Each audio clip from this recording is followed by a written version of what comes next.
जय हिंद दोस्तों। आज की इस वीडियो में सामान्य ज्ञान जीके जीएस से 30 अति महत्वपूर्ण प्रश्नों को कवर करने वाले हैं, जो कि सभी प्रतियोगी परीक्षाओं के लिए काफ़ी ज़्यादा इम्पोर्टेंट रहेगा। इसलिए आप सभी पूरा सेशन को ध्यानपूर्वक देखें और इस 30 प्रश्न में से आप लोग कितने प्रश्न सही कर पाते हैं, सेशन के लास्ट में आपको कमेंट करके अपना अपना स्कोर बताना है। तो साथियों, पहला क्वेश्चन है, लावनी कहाँ की प्रसिद्ध लोक नृत्य शैली है। वेरी इंपॉर्टेंट क्वेश्चन है। चलिए आप सभी आंसर कीजिए। लावनी किस राज्य की सबसे प्रसिद्ध लोक नृत्य शैली है। तो साथियों, यहाँ पर पहले प्रश्न का सही जवाब है डी ऑप्शन। ये महाराष्ट्र राज्य की सबसे प्रसिद्ध लोक नृत्य शैली है लावनी, याद रखिएगा। तो यहाँ पर डी ऑप्शन आपका सही जवाब है। चलिए दूसरा क्वेश्चन है, सर्वोच्च न्यायालय से परामर्श करने की राष्ट्रपति की शक्ति किस अनुच्छेद के तहत आती है। तो साथियों, यहाँ पर दूसरे प्रश्न का सही जवाब है बी ऑप्शन, अनुच्छेद 143 के अंतर्गत। तो यहाँ पर बी ऑप्शन आपका सही जवाब है, अनुच्छेद 143।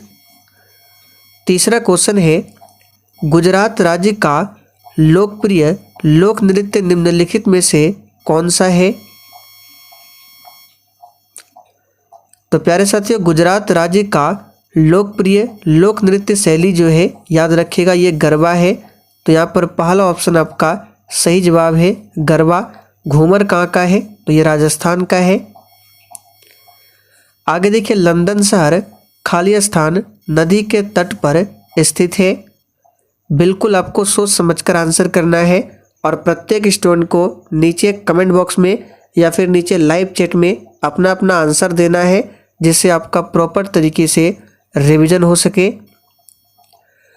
तो साथियों, लंदन जो है, याद रखिएगा, ये थेम्स नदी के तट पर बसा हुआ है। तो यहाँ पर डी ऑप्शन आपका सही जवाब है। और एक पूछा जाता है न्यूयॉर्क शहर, न्यूयॉर्क शहर याद रखिएगा, यह हडसन नदी के तट पर बसा हुआ है। आगे देखिए, मैट्टूर बांध किस नदी पर बनाया गया है। तो प्यारे साथियों, मैट्टूर बांध की बात करें तो याद रखिएगा, यह कावेरी नदी पर बनाया गया है और यह प्रश्न आपके एग्जाम में पूछा जा चुका है। तो याद रखिएगा, कावेरी नदी पर मैट्टूर बांध स्थित है। आगे देखिए, निम्नलिखित में से कौन से बहुलक का विद्युत स्विच बनाने में उपयोग किया जाता है। तो कौन सा बहुलक है जिसका विद्युत स्विच बनाने में उपयोग होता है। तो याद रखिएगा, ये है बैकेलाइट। यहाँ पर पहला ऑप्शन आपका सही जवाब है बैकेलाइट। भारत के किस राज्य में अधिकांश जूट कारखाने स्थित है। चलिए, मोस्ट वीवीआई क्वेश्चन है, इस पर आप सभी स्टार मार्क कर लीजिए, बार बार पूछा जाता है। तो साथियों, यहाँ पर सातवें प्रश्न का सही जवाब है पश्चिम बंगाल में अधिकांश जूट के कारखाने स्थित है और जूट का सबसे अधिक उत्पादन भी पश्चिम बंगाल में ही होता है। बौद्ध धर्म का कौन सा संप्रदाय तांत्रिक अनुष्ठानों के लिए जाना जाता है। चलिए, काफ़ी बार ये प्रश्न एग्जाम में पूछा गया है, इसे भी ध्यान रखें। तो साथियों, बौद्ध धर्म का कौन सा संप्रदाय है, तो याद रखिएगा वज्रयान, जो कि तांत्रिक अनुष्ठानों के लिए जाना जाता है। निम्नलिखित में से कौन सा तरल वाष्पीकरण की दर को कम करता है। तो कौन सा तरल वाष्पीकरण की दर को कम करता है, तो याद रखिएगा सतह क्षेत्रफल में कमी। तो यहाँ पर सी ऑप्शन आपका सही जवाब है, सतह क्षेत्रफल में कमी। आगे देखिए, निम्नलिखित में से किस में से वृद्धि हार्मोन स्रावित होती है। चलिए, ये प्रश्न भी काफ़ी बार एग्जाम में पूछा गया है, इस पर भी स्टार मार्क कर ले। तो प्यारे साथियों, वृद्धि हार्मोन का जो स्राव होता है, ये कहाँ से होता है, तो पीयूष ग्रंथि से। तो यहाँ पर पहला ऑप्शन जो ही बच्चे दिए हैं, बिल्कुल सही जवाब है पीयूष ग्रंथि से। और साथियों, जितने भी नए अभ्यर्थी जो कि चैनल पर पहली बार आए हैं, आप लोग क्लास टाइमिंग को नोट कर लीजिए। इस चैनल पर आपको डेली शाम 7:30 बजे इसी तरह से लाइव चैट के साथ क्लास मिलेंगे, तो आप लोग डेली क्लास को अटेंड किया करें। आगे देखिए, नटराज की प्रसिद्ध कांस्य प्रतिमा निम्नलिखित साम्राज्यों में से किससे संबंधित है? तो देखिए, नटराज की प्रसिद्ध कांस्य प्रतिमा जो है ये संबंधित है, याद रखिएगा, चोल काल से। तो यहाँ पर बी ऑप्शन जो ही बच्चे दिए हैं बिल्कुल सही जवाब है, चोल काल से। आगे देखिए, खाली स्थान की सिफारिश के आधार पर मूलभूत कर्तव्यों को संविधान में जोड़ा गया था। देखिए, मूल संविधान में एक भी मूलभूत कर्तव्य नहीं थे, इसे बाद में जोड़ा गया है। और जोड़ा जो गया है कब? तो 1976 में। कौन सा संशोधन था? तो 42वां संविधान संशोधन के तहत जोड़ा गया। लेकिन यहाँ पर आपको बताना है कि कौन सी समिति के सिफारिश पर। तो याद रखिएगा, सरदार स्वर्ण सिंह समिति के सिफारिश पर। यह प्रश्न भी काफ़ी बार एग्जाम में रिपीट हुए हैं, स्टार मार्क कर ले। तुर्की की राजधानी कौन सी है? तो प्यारे साथियों, तुर्की की राजधानी अंकारा है। यहाँ पर बी ऑप्शन आपका सही जवाब है। और तुर्की का अब नया नाम हो गया है तुर्की। तो आपको तुर्की ध्यान नहीं रखना है, तुर्की याद रखना है। तुर्की का नया नाम क्या हो गया है? तुर्की। आगे देखिए, सामान्य मूल्य स्तर में एक सतत वृद्धि को खाली स्थान के रूप में जाना जाता है। तो साथियों, सामान्य मूल्य स्तर में एक सतत वृद्धि को जाना जाता है, याद रखिएगा, मुद्रास्फीति के रूप में। तो यहाँ पर पहला ऑप्शन आपका सही जवाब है, मुद्रास्फीति। किस प्रकार के बहुमत से मौलिक अधिकारों में संशोधन किया जा सकता है? चलिए, शानदार लेवल का क्वेश्चन है। तो किस प्रकार के बहुमत से? तो याद रखिएगा, संसद की विशेष बहुमत से ही मौलिक अधिकारों में संशोधन किया जा सकता है। तो यहाँ पर डी ऑप्शन आपका सही जवाब है। और मौलिक अधिकार की बात करें तो इसे अमेरिका देश के संविधान से लिया गया है और इसे भाग 3 और अनुच्छेद 12 से लेकर 35 तक में रखा गया है मौलिक अधिकार को। वर्तमान में टोटल 6 मौलिक अधिकार है। वास्तुकला की वंगा शैली निम्नलिखित राज्यों में से किससे संबंधित है? तो साथियों, वंगा शैली ये वास्तुकला की शैली है, वंगा शैली, और ये संबंधित है, याद रखिएगा, पश्चिम बंगाल से। तो डी ऑप्शन आपका सही जवाब है, पश्चिम बंगाल। यहाँ की राजधानी कोलकाता है, जो कि हुगली नदी के किनारे बसा हुआ है। पेरियार टाइगर रिजर्व निम्नलिखित राज्यों में से किस में स्थित है?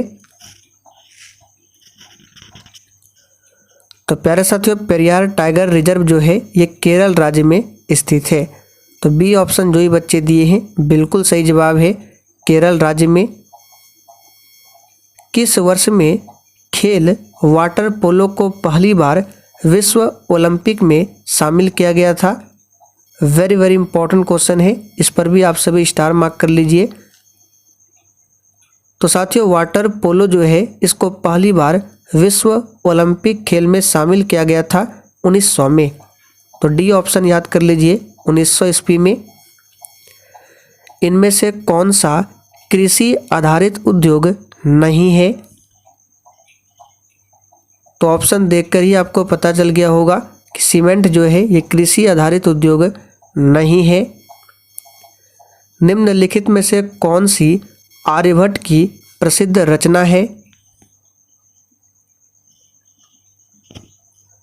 तो प्यारे साथियों, आर्यभट्ट की जो प्रसिद्ध रचना है याद रखिएगा ये है क्या? तो आर्यभट्टीय। यहाँ पर सी ऑप्शन आपका सही जवाब है, आर्यभट्टीय।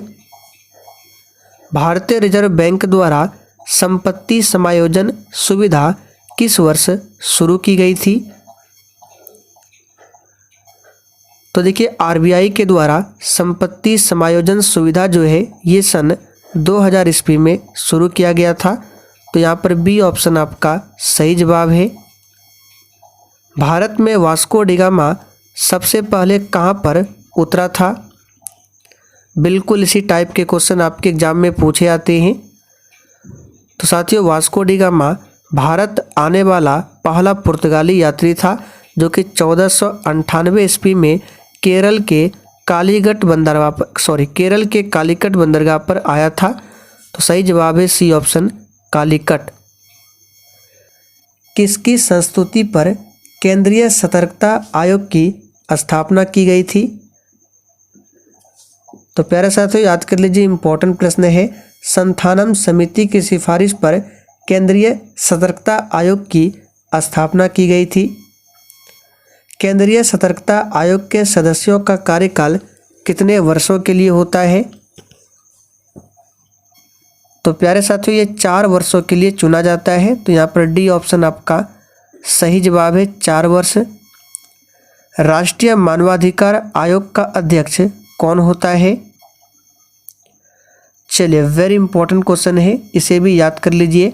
राष्ट्रीय मानवाधिकार आयोग का अध्यक्ष होता है कौन?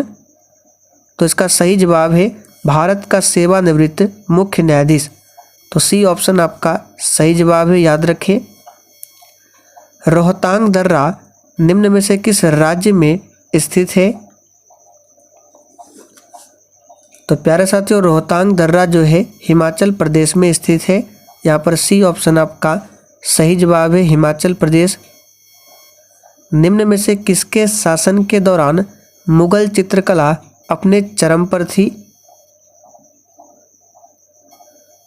तो यहाँ पर 27 का सही जवाब है, याद रखिएगा। जहांगीर के समय में मुगल चित्रकला जो है अपने चरम सीमा पर थी। तो यहाँ पर सी ऑप्शन आपका सही जवाब है, जहांगीर। लाई हरोबा त्यौहार निम्न में से किस राज्य में मनाया जाता है? तो प्यारे साथियों लाई हरोबा त्यौहार जो है ये मनाया जाता है किस राज्य में? तो याद रखिएगा सही जवाब है मणिपुर में। तो यहाँ पर सी ऑप्शन आपका सही जवाब है, मणिपुर में। हर्यक वंश का संस्थापक कौन था? चलिए, बार बार ये प्रश्न पूछा जाता है, इस पर भी स्टार मार्क कर लीजिए। हर्यक वंश का संस्थापक, तो याद रखिएगा बिंबिसार को हर्यक वंश का संस्थापक माना जाता है। तो यहाँ पर सी ऑप्शन आपका सही जवाब है। ये आखिरी क्वेश्चन आप लोगों के लिए है, टेस्ट का क्वेश्चन है, जिसका आंसर आपको नीचे कमेंट करके बताना है कि भारत का मार्टिन लूथर किसे कहा जाता है। प्रत्येक स्टूडेंट को आंसर करना है। तो साथियों आज के लिए इतना ही। आप लोग फटाफट से कमेंट करके बताइए कि आपने कितने प्रश्नों के सही आंसर किए हैं।